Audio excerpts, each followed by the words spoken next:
اعوذ باللہ من الشیطان الرجیم بسم اللہ الرحمن الرحیم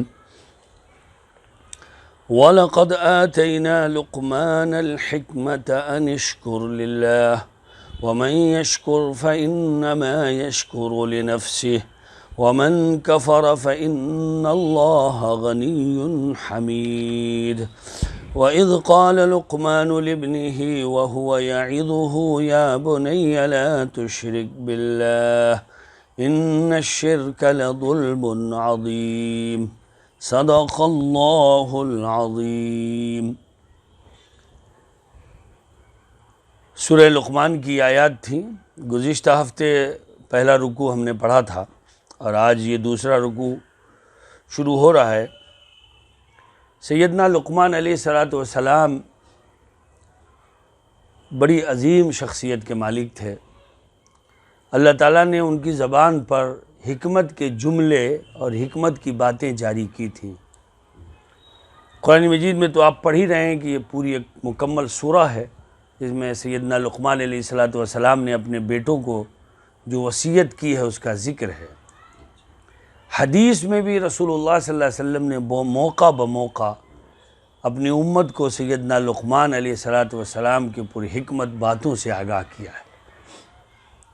ایسی کئی چیزیں مجھے بھی یاد ہیں۔ اس میں ایک جملہ میں آپ سے ذکر کر دوں کہ لقمان علیہ السلام نے اپنے بیٹے سے کہا تھا، بہت کام کی بات ہے ہمارے آپ کے لیے، اور یہ بھی ان کی ایک حکمت بھری بات ہے کہ بیٹے ہمیشہ اللہم اغفر لی کہا کرو، کیونکہ ہمیں نہیں معلوم کہ کس وقت اللہ کی طرف سے قبولیت کی گھڑی ہو۔ جب بکثرت تمہاری زبان پر یہ جملہ ہوگا اللہم اغفر لی کا مطلب ہوتا ہے اللہ مجھے معاف کر دے، تو کسی وقت وہ ساعہ، وہ گھڑی، وہ لمحہ جو قبولیت کا اللہ کی طرف سے ہے، وہ اور آپ کا یہ جملہ ٹکرا جائے تو بیڑا پار ہے۔ انہوں نے اپنے بیٹے سے کہا تھا کہ بکثرت جو ہے اللہم اغفر لی پڑھا کرو۔ ہمارے نبی حضرت محمد صلی اللہ علیہ وسلم نے ایک بات حضرت لقمان کے تعلق سے اور بتائی کہ لقمان علیہ السلام نے اپنے بیٹے سے کہا تھا، یا بنی علیک بمجالست العلماء واسمع کلام الحکماء، کہ اے بیٹے علماء کی صحبت پکڑو اور اہل حکمت کی باتیں سنا کرو۔ اور پھر ایک مثال دی، فإن اللہ یحیی القلب المیت بنور الحکمہ کما یحیی الارض المیت بوابل المطر، کہ بیٹے علماء کی صحبت اور حکماء کی باتوں سے مردہ دل اس طرح زندہ ہو جاتے ہیں جس طرح خشک زمین موسلادھار بارش سے زندہ ہو جاتی ہے۔ حضور صلی اللہ علیہ وسلم نے کہا، حضور کی حدیث ہے کہ آپ نے حضرت لقمان کے حوالے سے یہ بات ہم تک اور آپ تک پہنچائی۔ مجھے یاد ہے کہ مرحوم مولانا امیر شریعت حضرت مولانا ولی رحمانی صاحب ہمارے یہاں سالانہ جلسے میں آئے تھے، اور چونکہ وہ بھی بڑی پر حکمت بات کہتے تھے تو ان کے بات کے تعارف کے لیے میں نے یہ حدیث جب پیش کی تو مولانا پھڑک گئے، اور بڑی اس دن انہوں نے ششتہ شگفتہ تقریر کی اور بار بار ناچیز کا ذکر بھی کیا۔ تو بہرحال سیدنا لقمان علیہ السلام ایک بڑے حکیم، بڑے دانشور اور بڑے اللہ والے شخص تھے۔ ایک بات یاد رکھیے کہ زبان سے اچھے جملے کا استعمال ہونا اور زبان پر کلمات خیر اور کلمات حکمت کا جاری ہونا، یہ بھی خدا کے خصوصی فضل کا حصہ ہے۔ ہمارے نبی حضرت محمد صلی اللہ علیہ وسلم کو نے تو خود اپنے بارے میں کہا، اوتی تو جوامع الکلم، کہ اللہ تعالیٰ نے مجھے جوامع الکلم یعنی خلاصہ در خلاصہ بات کہنے کا ہنر بخشا ہے۔ اوتی تو میں دیا گیا ہوں، اوتی تو جوامع الکلم۔ چنانچہ آپ حضور صلی اللہ علیہ وسلم کی مختصر حدیث میں بڑے بڑے پیغام کو پائیں گے، جیسے مثال کے طور خیر الکلام کلام اللہ، بہترین کلام اللہ کا کلام ہے۔ تشریح کرتے رہیے آپ، مہینوں ہفتوں ختم نہیں ہوگا اس چھوٹے سے جملے کی تشریح۔ اس طرح آپ صلی اللہ علیہ وسلم کا یہ کہنا خیر الہدی ہدی محمد صلی اللہ علیہ وسلم، بہترین رہنمائی رسول اللہ صلی اللہ علیہ وسلم کی رہنمائی ہے، وغیرہ وغیرہ۔ تو حدیث شریف میں جوامع الکلم کے عنوان سے باقاعدہ حضور کی مختصر چھوٹی چھوٹی حدیث، اس طرح کی حدیثیں ذکر کی گئی ہیں کہ آپ چھوٹے سے چھوٹے جملوں میں بڑا بڑا میسج اور پیغام پاتے ہیں۔ آپ مثال کے طور پر آج کل زمانہ خیر و شر کا، آپ نے ایک جوامع الکلم میں فرمایا کہ وَالشَّقِيُّ مَنْ شَقِيَ فِي بَطْنِ أُمِّهِ، کہ بدبخت وہ ہے جو ماں کے پیٹ سے ہی بدبخت ہو۔ وَالسَّعِيدُ مَنْ وُعِدَ لِغَيْرِهِ، وَالسَّعِيدُ مَنْ وُعِدَ لِغَيْرِهِ، کہ جو نیک بخت ہوتا ہے وہ دوسروں سے نصیحت حاصل کرتا ہے۔ کہتے ہیں نا عقل مند کے لیے نوشتہ دیوار بھی کافی ہے، اور نہ سمجھنے والوں کے لیے دفتر کے دفتر بھی بیکار ہے۔ تو بہرحال بڑا مبارک دین ہے دین اسلام، جو ہمارا مذہب و دین ہے۔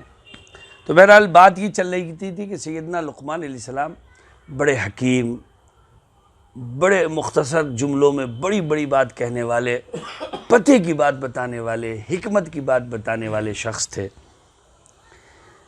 کفار قریش اپنے آپ کو یہ ظاہر کرتے تھے کہ وہ لقمان کے ماننے اور چاہنے والے، لقمان کے ماننے اور چاہنے والے۔ اللہ تعالیٰ نے ان کے نام سے سورت نازل فرما دی۔ یہ سورت مکہ مکرمہ میں اتری ہے، آپ جانتے ہیں۔ اور لقمان کی سب سے بڑی نصیحت کیا تھی وہ بتا دیا، اور وہ بڑی نصیحت ان کی تھی یا بنی لا تشرک باللہ، اے بیٹے اللہ کے ساتھ کسی کو شریک نہ کرنا۔ اور مکے میں سب سے بڑا مسئلہ ہی شرک تھا، جتنے ہی کنکر اتنے ہی شنکر کا عقیدہ تھا ان کا۔ مکے کے ہر چوراہے پہ بت، گھر کے ہر کونے میں بت، سڑکوں پہ بت، حتیٰ کہ اللہ کا کعبہ 360 بتوں سے اٹا پڑا تھا۔ تو یہ درشایا قرآن نے ہے کفار قریش، تم ایک طرف تو اپنی نسبت لقمان کی طرف کرتے ہو، کہتے ہو کہ وہ ہمارے تھے اور ہم ان کو جانتے ہیں، اور دوسری طرف تو تمہارا حال یہ ہے کہ لقمان تو شرک کے خلاف تھے، وہ تو موحد تھے، تو تم پھر کیوں موحد نہیں ہو؟ تو بہرحال یہ اس سورت پاک کا ایک خلاصہ سیدنا حضرت لقمان پر یہ مختصر گفتگو ہے۔ وَلَقَدْ آتَيْنَا لُقْمَانَ الْحِكْمَةَ أَنِ اشْكُرْ لِلَّهِ، اور ہم نے لقمان کو دانائی عطا کی تھی، دانائی وہی حکمت، اور ان سے کہا تھا کہ اللہ کا شکر کرتے رہو۔ أَنِ اشْكُرْ لِلَّهِ، اور ان سے کہا تھا کہ اللہ کا شکر ادا کرتے رہو، کیونکہ حکمت و دانائی کا مل جانا کوئی معمولی بات نہیں ہے۔ قرآن مجید میں ایک موقع پر اللہ نے فرمایا مَن یُؤْتَ الْحِکْمَةَ فَقَدْ أُوتِیَ خَیْرًا کَثِیرًا، کہ جسے حکمت مل گئی اسے خیر کثیر مل گیا۔ تو جس کو خیر کثیر مل گیا ہو تو اس پر واجب ہے، حق ہے کہ وہ شکر ادا کرے۔ میں آپ سبھی حضرات سے اسی حوالے سے کہوں گا کہ شکر کے جذبات پیدا کیجئے۔ کچھ تو کرونا نے کمر توڑ دیا، کچھ ہماری ناشکریوں نے ہماری کمر توڑ دی۔ جس کو دیکھا رے بھائی بہت پریشان ہے، ارے کاہے کا پریشان ہے تو؟ میں گواہ ہوں اس بات پر کہ کرونا کال میں اللہ نے اچھا کھلایا ہے، نہیں کھلایا اچھا؟ بے شک کچھ لوگوں کو پریشانیاں ہوئی ہیں، اور جن کو پریشانی ہوئی ہے ان کی پریشانی سے ہم بھی پریشان ہیں، لیکن شکر نعمت بہت ضروری ہے۔ اللہ تعالیٰ نے لقمان، دیکھیے آپ الفاظ دیکھیے قرآن مجید، وَلَقَدْ آتَيْنَا لُقْمَانَ الْحِکْمَةَ، کہ ہم نے لقمان کو دانائی عطا کی اور ان سے کہا کہ اللہ کا شکر کرتے رہو۔ پتہ چلا جب آپ کو نعمت ملے تو شکر ضروری ہے، اگر آپ نے خدا کی نعمت پر اس کا شکر ادا نہیں کیا تو چھن جائیں گی آپ سے۔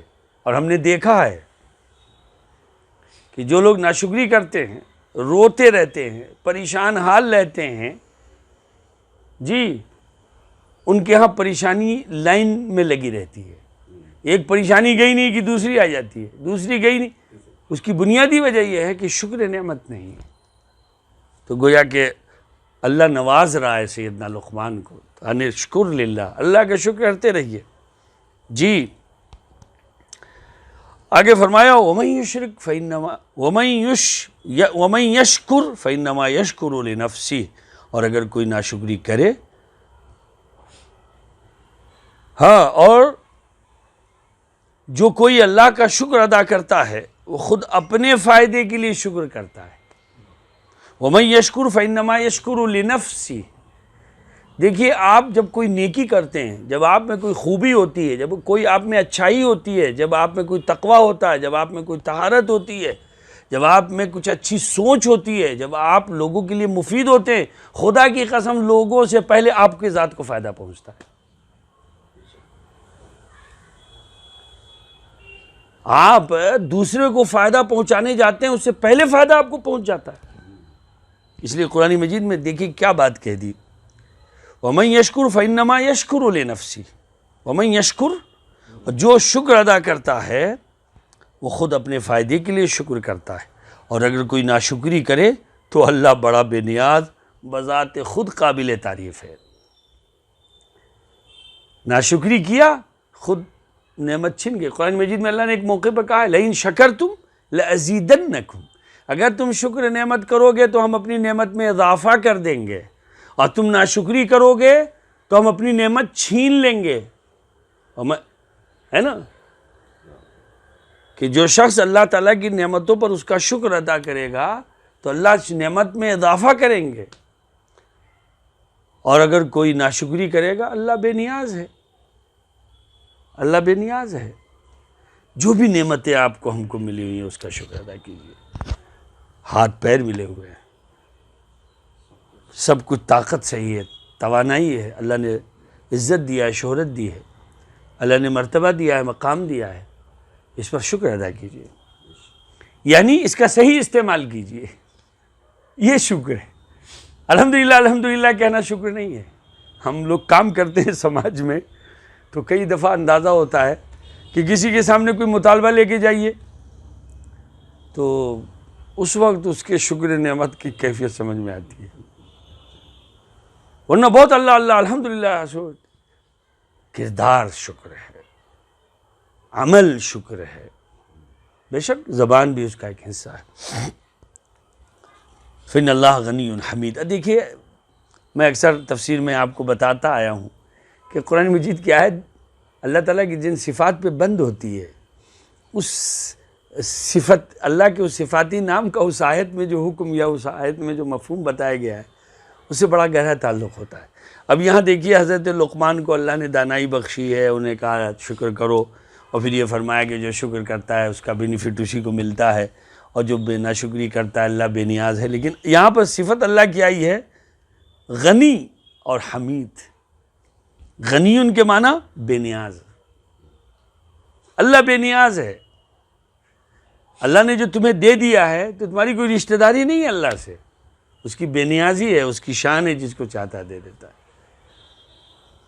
تو اس پر اترانا نہیں۔ غنی ہے اللہ، بے نیاز ہے، کوئی اللہ کے یہاں تھوڑا نہیں ہے کہ صاحب آپ کو دے دے گا تو پھر دوسرے کو رہ جائے گا، اللہ کے یہاں تو کمی نہیں ہے، تو بے نیاز ہے اللہ۔ ہاں، اس کی نیاز مندی کو ہمیشہ پیش نظر رکھو کہ اللہ بے نیاز ہے۔ اور حمید یعنی بذات خود قابل تعریف ہے، یعنی اس نے دیا ہے اس لیے تم اس کی تعریف کرو گے، نہ دے گا تو کیا تم تعریف نہیں کرو گے؟ کیا جسے نعمت نہیں ملی ہوئی وہ نماز نہ پڑھیں گے، وہ شکر ادا نہیں کریں گے؟ ارے ہر حال میں شکر ادا کریں۔ اب موضوع کی طرف دیکھیے، وَإِذْ قَالَ لُقْمَانُ لِابْنِهِ وَهُوَ يَعِظُهُ يَا بُنَيَّ لَا تُشْرِكْ بِاللَّهِ۔ اب یہ دوسری آیت اس سلسلے کی، اور وہ وقت یاد کرو جب انہوں نے اپنے بیٹے کو نصیحت کرتے ہوئے کہا تھا کہ میرے بیٹے اللہ کے ساتھ شرک نہ کرنا، یقین جانو شرک بڑا بھاری ظلم ہے۔ شرک کرنا بڑا بھاری، ہاں، ظلم کے معنی یہ ہے کہ کسی کا حق چھیننا۔ ظلم کے معنی کیا ہے؟ حق چھیننا، یعنی عبادت کی دراصل ذات کون ہے؟ اللہ ہے۔ اللہ کی ذات جو عبادت کی ہے اس کی عبادت آپ نے چھین کر اور معبودان باطل کی عبادت شروع کر دی، تو گویا کہ جو ذات تعریف کے لائق تھی، جو عبادت کے لائق تھی، اس کی تو آپ نے کی نہیں، دوسری یہی شرک ہے۔ اور شرک اتنا برا عمل ہے کہ ان اللہ لا یغفر ان یشرک بہ ویغفر ما دون ذلک لمن یشاء، کہ اللہ سارے گناہ کو معاف کر دے گا، شرک کو معاف نہیں کرے گا۔ ایک جگہ قرآن مجید میں اللہ نے کہا ومن یشرک باللہ فقد حرم اللہ علیہ الجنہ، کہ جس نے شرک کیا ہے اللہ نے اس پر جنت کو حرام کر دیا ہے۔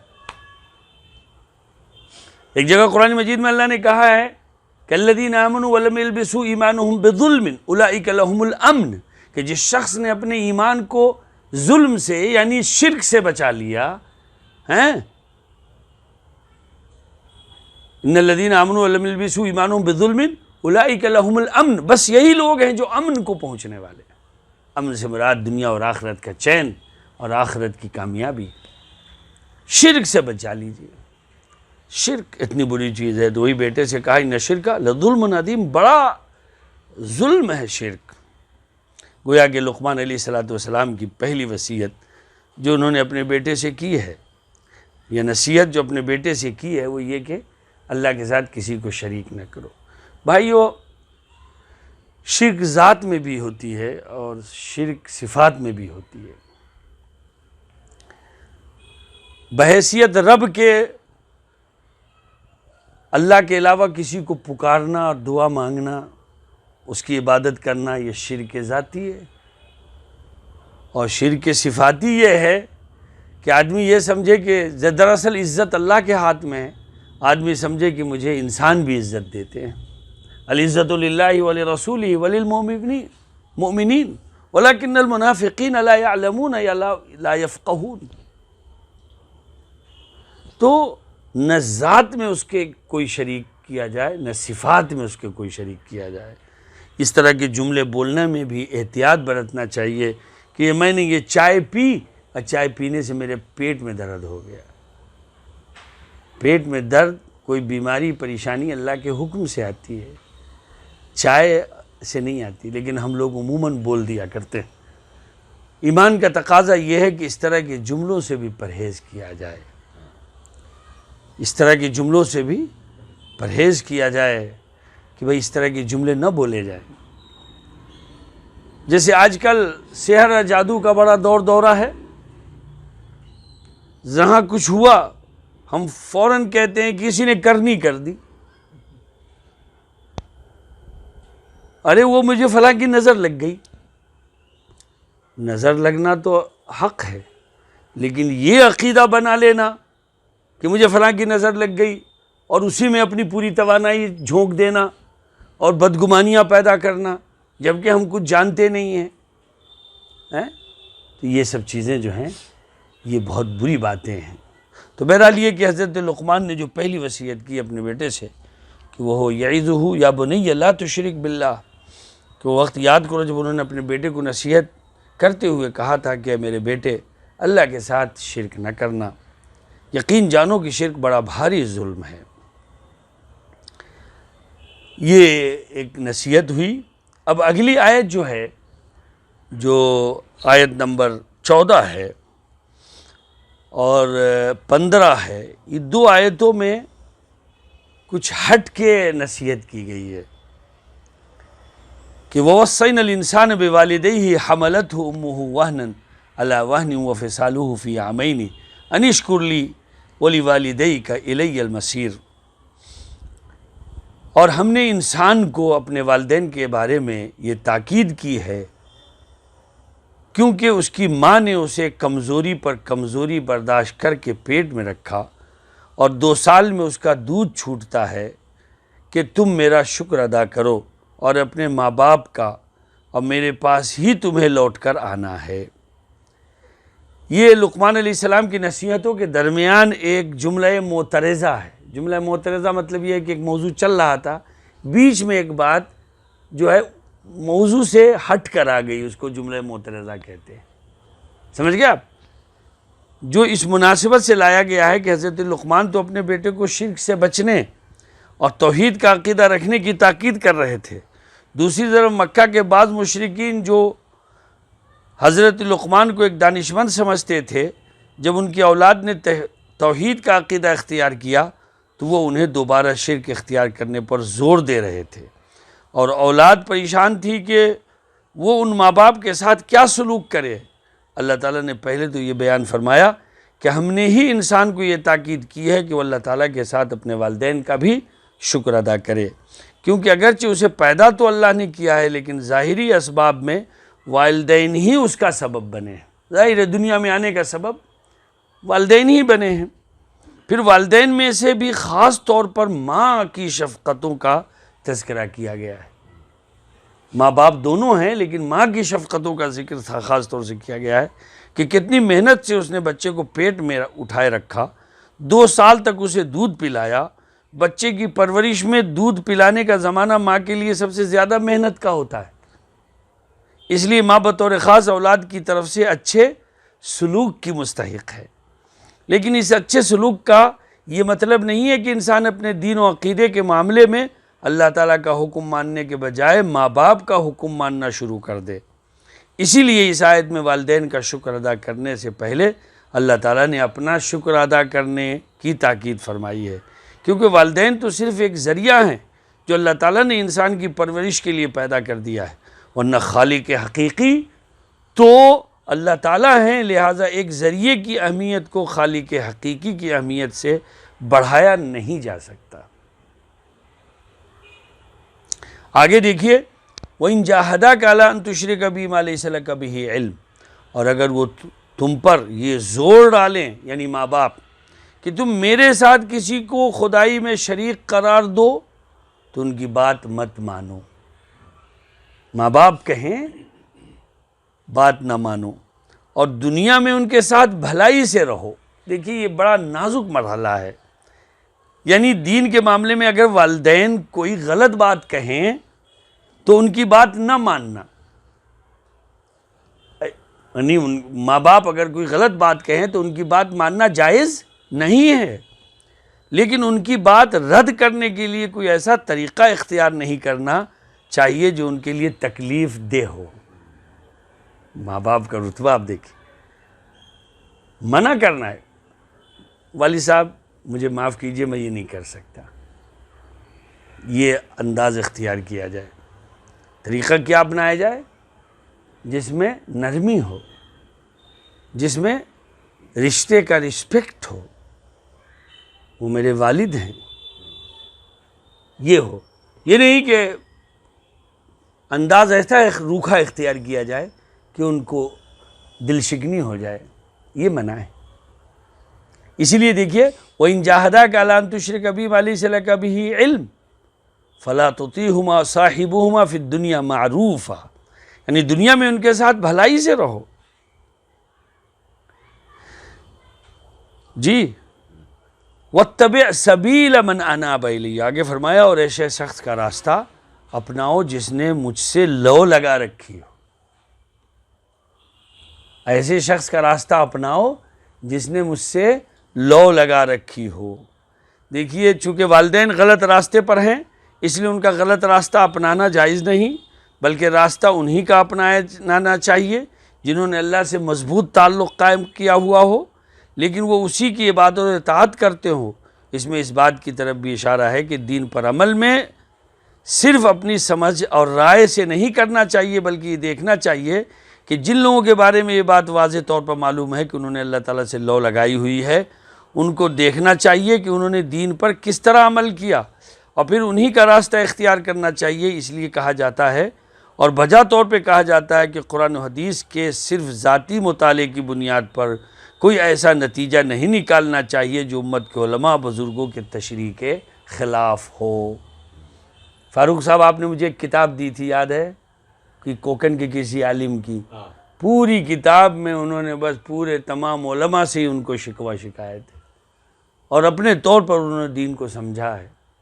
اب یہ دیکھیے قرآن مجید کی آیت بہت ایک طرف تو اللہ نے کہا کہ وَصَاحِبُهُمَا فِي الدُّنْيَا مَعْرُوفًا، کہ دنیا میں والدین کے ساتھ بھلائی سے رہو، اور اس کے بعد میں پھر فوراً بات کیا کہا وَاتَّبِعْ سَبِيلَ مَنْ أَنَابَ إِلَيَّ، جی خاص ایسے شخص کا راستہ اپناؤ جس نے مجھ سے لو لگا رکھی ہے۔ یعنی آپ کو رہنا تو ضرور ہے کسی نہ کسی عالم کے ساتھ، کسی نہ کسی دیندار کے ساتھ، کسی نہ کسی گروہ کے ساتھ، کسی نہ کسی گروپ کے ساتھ۔ میں واضح بات کر دوں آپ کے سامنے، کیونکہ آپ اکیلے کیسے رہیں گے یا منمانی کیسے کریں گے؟ کوئی نہ کوئی گروپ، جماعت ہونی چاہیے۔ حدیث شریف میں ہے ید اللہ علی الجماعہ، جماعت پر اللہ کا ہاتھ ہے۔ تو وہ کون سی جماعت ہو؟ تو وہ جماعت ہو جو منیب ہو، جو انابت اللہ رکھتی ہو، جو دین کی مشہور باتوں میں عہد صحابہ سے آج تک ان میں کوئی اختلاف نہ ہو، جو جمہور، ہمارے یہاں ایک لفظ بولتے ہیں جمہور کا مسلک ہو، انفرادی سوچ نہ ہو، دین کے اساس اور بنیادی معاملات میں، اساسی اور بنیادی معاملات میں ان کی اپنی کوئی فکر نہ ہو، وہاں وہ مستعار لے رہے ہوں صحابہ کرام سے، تابعین سے، تبع تابعین سے، اور وہ جو ایک سلسلہ جماعت العلماء کا، منیب اللہ کا آ رہا ہے ہم تک، ان کے راستے کی پیروی کرے۔ مثال اگر آدمی نے اس کا اپنے آپ کو پابند بنا لیا، سمجھ لیجئے حضرات، خود بخود بہت سی گمراہیوں سے بچ جائے گا۔ مثال کے طور پر آج کل اہل قرآن کا ایک فرقہ ہے، بہت سی حدیث کو مانتا ہی نہیں، منکرین حدیث کا گروہ ہے، یا دوسرے گروہ ہیں جو گمراہ ہیں۔ اگر آپ نے یہ اصول اپنا لیا کہ ہم کو وہ راستہ اپنانا ہے جو راستہ شروع سے چلتا ہوا مشہور معروف اہل علم محدثین فقہا کا راستہ ہے، تو آپ کبھی گمراہ نہیں ہوں گے۔ جہاں آپ نے اس سے اپنے آپ کو نکالا، پھر کوئی آپ کی ضمانت نہیں ہے۔ تو یہ قرآن مجید کی آیت ہمیں بتاتی ہے کہ وَاتَّبِعْ سَبِيلَ مَنْ أَنَابَ إِلَيَّ۔ میں یہاں پہ میری بات محفوظ ہو رہی ہے، مولانا اس کو نشر بھی کریں گے۔ میں ایسے تمام لوگوں سے کہنا چاہتا ہوں جو شخصیت پرستی اسلام میں یقیناً ناجائز اور حرام ہے، لیکن شخصیت پرستی کا مطلب یہ لینا کہ بالکل آپ کی اپنی الگ سوچ ہوگی، الگ فکر ہوگی، جو من میں آئے گا آپ وہ کریں گے، تب تو یہی خود گمراہی ہے۔ آپ کو اپنے استاذ بنانے ہوں گے، آپ کو ایسے لوگوں کے ساتھ رہنا ہوگا جو اللہ کے مخصوص خاص بندے ہیں، مخلصین ہیں۔ آپ تو یہ تو یہاں سورہ فاتحہ میں آپ پڑھتے ہیں اہدنا الصراط المستقیم، اللہ سیدھا راستہ دیکھا، صراط الذین انعمت علیہم، ان لوگوں کا راستہ جن پر تیرا انعام ہوا۔ کون ہے یہ؟ اولئک الذین انعم اللہ علیہم من النبیین والصدیقین والشہداء والصالحین وحسن اولئک رفیقا۔ تو یہ خاص طور سے آپ اس بات کو رکھیں، کیونکہ آج جو ہے جدت، نئی بات، نیا پا، نئی رائے، نئے خیالات، اس کی گنجائش، ہاں طریقہ کار ہیں، مثلا جماعتوں کے جو اپنے اپنے طریقہ کار ہیں، اس سے اختلاف ہو سکتا ہے، لیکن دین کی اساسی اور بنیادی باتوں میں کوئی اختلاف ہو جائے، بالکل ہم اسی راستے پر چلیں گے جو راستہ ہم تک مقربان بارگاہ کا ہم تک آیا ہے۔ الحمدللہ اسلام ایک ایسا مذہب ہے کہ جہاں اللہ کے خاص اور محبوب بندوں کا سلسلہ کبھی ختم نہیں ہوا، آج بھی موجود ہے۔ آج بھی آپ اگر چاہیں مخلصین کے ساتھ رہنا تو رہ سکتے ہیں، یہ راستہ مخلصین ہی کا ہے جی۔ تو واتبع سبیل من اناب الی ثم الی مرجعکم فانبئکم بما کنتم تعملون۔ آگے فرمایا پھر تم سب کو میرے پاس لوٹ کر آنا ہے، اس وقت میں تمہیں بتاؤں گا کہ تم کیا کرتے رہے ہو۔ یعنی یہ ایک وارننگ ہے۔ واتبع سبیل من اناب الی کے بعد ثم الی مرجعکم، میرے ہی پاس آنا ہے، فانبئکم، میں بتاؤں گا تمہیں جو تم کرتے تھے۔ تو یہ نہیں ہے کہ ہم اعمال کر کے آزاد ہو گئے، ہم جواب دہ ہیں، ہم جواب دہ ہیں کہ ہم کو جواب دہی کرنی ہے۔ یا بنی انہا ان تکن مثقال حبۃ من خردل فتکن فی صخرۃ او فی السماوات او فی الارض یأتی بها اللہ ان اللہ لطیف خبیر۔ اور سیدنا لقمان علیہ السلام کے وصیتوں کا ایک سلسلہ پھر یہاں سے شروع ہو رہا ہے۔ پہلے تو یہ بات کہی گئی تھی کہ بیٹے شرک نہ کرنا، اب دوسری بات یا بنی انہا ان تک مثقال حبۃ من خردل، لقمان نے کہا، یہ بھی کہا کہ بیٹا اگر کوئی چیز رائی کے دانے کے برابر بھی ہو اور وہ کسی چٹان میں ہو یا آسمانوں میں یا زمین میں، تب بھی اللہ اسے حاضر کر دے گا۔ یعنی کہنے کا مطلب کیا ہے؟ یقین جانو کہ اللہ بڑا باریک بھی اور بہت باخبر ہے۔ یہ اللہ تعالیٰ کے علم محیط کا بیان ہے۔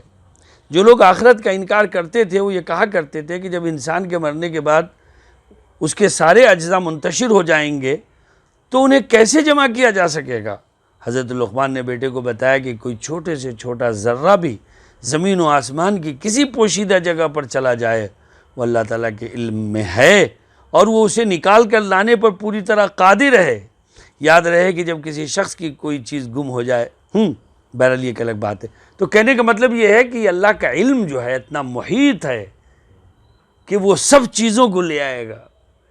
تمہارا کوئی عمل پوشیدہ نہیں ہوگا، کوئی عمل اللہ سے پوشیدہ نہیں ہے۔ یہ جو ہم اعمال کر رہے ہیں، افسوس ہوتا ہے مجھے کہتے ہوئے کہ بہت سے لوگ بہت سے معاملات میں ماخوذ ہو جاتے ہیں اور دنیا میں بھی ان پر شکنجہ کس جاتا ہے، دنیا میں بھی شکنجہ ان پر کس جاتا ہے اور پھنس جاتے ہیں، جبکہ یہاں پردہ ڈالنے والے لوگ موجود ہیں، یہاں اثر و رسوخ کا پردہ ڈالتے ہیں لوگ ہیں، لیکن اللہ کے ہاں ایسا کچھ نہیں ہونا ہے۔ جو عمل آپ نے کیا ہے، جو کچھ آپ نے کیا ہے، یاتی بھی اللہ اس کو جمع لے آئے گا۔ ان اللہ لطیف خبیر، اور یہ کہ اللہ بہت باریک بھی بہت باخبر ہے۔ یا بنی اقیم الصلاۃ وامر بالمعروف وانہی عن المنکر واصبر علی ما اصابک ان ذلک من عزم الامور، اور ایک نصیحت یہ بھی کی انہوں نے اپنے بیٹے کو، یہ اے بیٹے نماز قائم کرو، لوگوں کی نیکی کی تلقین کرو، برائی سے روکو، تمہیں جو تکلیف پیش آئے اس پر صبر کرو، بے شک یہ بڑی ہمت کا کام ہے۔ یا بنی اقم الصلاۃ، بیٹے نماز قائم کرو، وامر بالمعروف، اور نیکی کا حکم کرو، وانہی عن المنکر، اور برائی سے لوگوں کو روکو، اور جو مصیبت آئے اس پر صبر کرو۔ فرمایا ان ذالک من عزم الامور، یہ جو ہیں یہ بے شک یہ بڑی ہمت کا کام ہے۔ تو آپ حضرات دیکھیے، ایک تو نماز قائم کرو، دوسرے امر بالمعروف کرو، تیسرے نہی عن المنکر کرو، اور چوتھے صبر کرو اس پر جو تمہیں مصیبت لاحق ہو جائے۔ یہ اصل میں دنیا اور آخرت کی کامیابی کے راستے ہیں جو انہوں نے اپنے بیٹے کو نصیحت کے طور پہ کہی۔ آپ دیکھیے نماز کا حکم کیا اور سب امر بالمعروف اور نہی عن المنکر اور صبر کا، تو اس میں سب میں رابطے ہیں، یہ سب میں درجے ہیں۔ نماز قائم کرنے والا شخص جو نماز قائم کرے گا وہ امر بالمعروف بھی کرے گا، وہ نہی عن المنکر بھی کرے گا، اور جو نماز قائم کرے گا امر بالمعروف اور نہی عن المنکر کرے گا اس کو حالات سے گزرنا ہی پڑے گا۔ سن لیجئے، یہ جو دنیا ہے یہ بہت آپ کے لیے سجی سجائی نہیں ہے۔ الدنیا سجن المؤمن، لقمان علیہ السلام نے جو بیٹے کو بتدریج بتایا، یہ بتا رہے ہیں کہ بیٹے ان حالات میں صبر آزما حالات آئیں گے ہی، نماز پڑھیے گا، امر بالمعروف اور نہی عن المنکر کیجیے گا، مصائب آئیں گی، پریشانیاں آئیں گی، مصائب آئیں گے، پریشانیاں آئیں گی۔ کیوں؟ اس لیے کہ آپ نے کیا کہتے ہیں اس کو، شہد کے مکھی کے چھتے میں ہاتھ ڈال دیا ہے۔ آپ لوگوں کو اچھائی کا حکم کریں گے، گنڈوں کو یہ بات پسند نہیں ہے، مشرکین کو یہ بات پسند نہیں ہے، شیاطین کو یہ بات پسند نہیں ہے کہ آپ نیکی کا حکم کریں، ہونے دیجئے برائی۔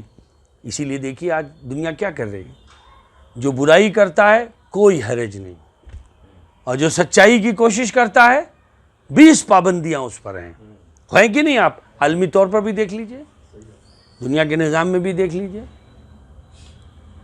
کرپشن، چوری چماری کیوں ختم نہیں ہو رہی ہے؟ ایک دروازے سے وہ آتا ہے اور دوسرے دروازے سے چور نکل کے چلا جاتا ہے ہفتہ دے کے، لیکن آپ چور کو پکڑ کے لائیے تو آہستہ آہستہ آپ ہی کا خاتمہ کرا دیں گے۔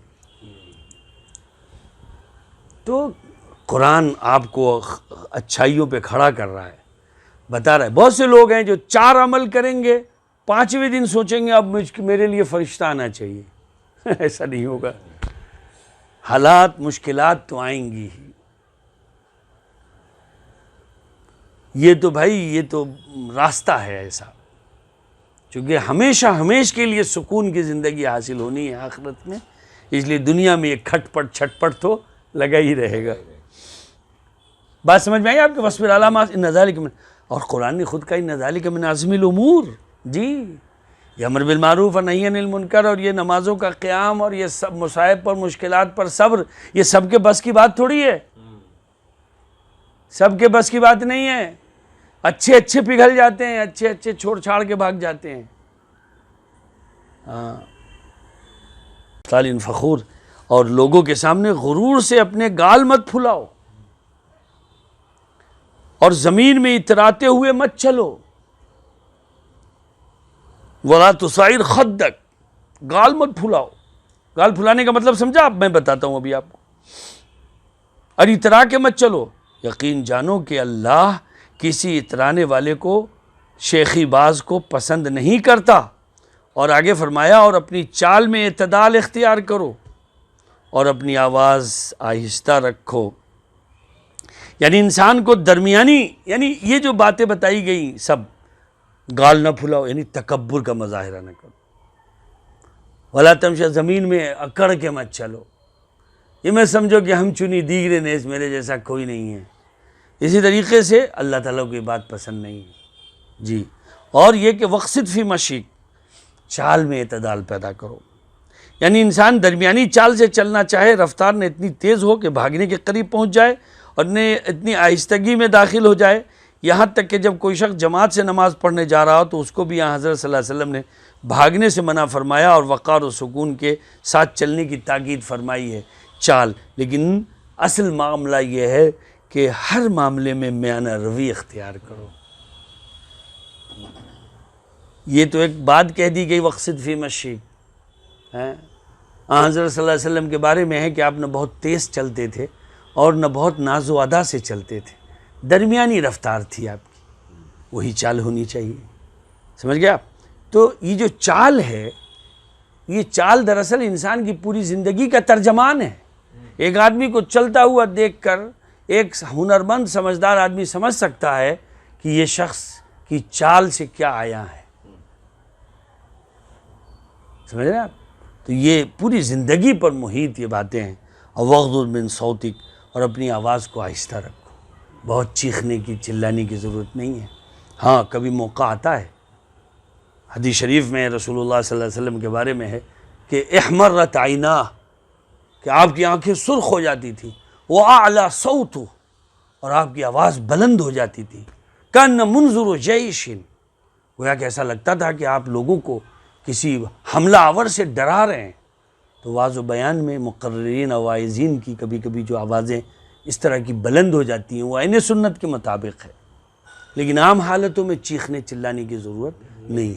میں امریکہ میں ایک جگہ ٹرین کے سفر میں تھا، جب گیا تھا میں، تو آپ یقین کیجئے کہ تقریباً ہم نے 300-400 کلومیٹر کا سفر کیا،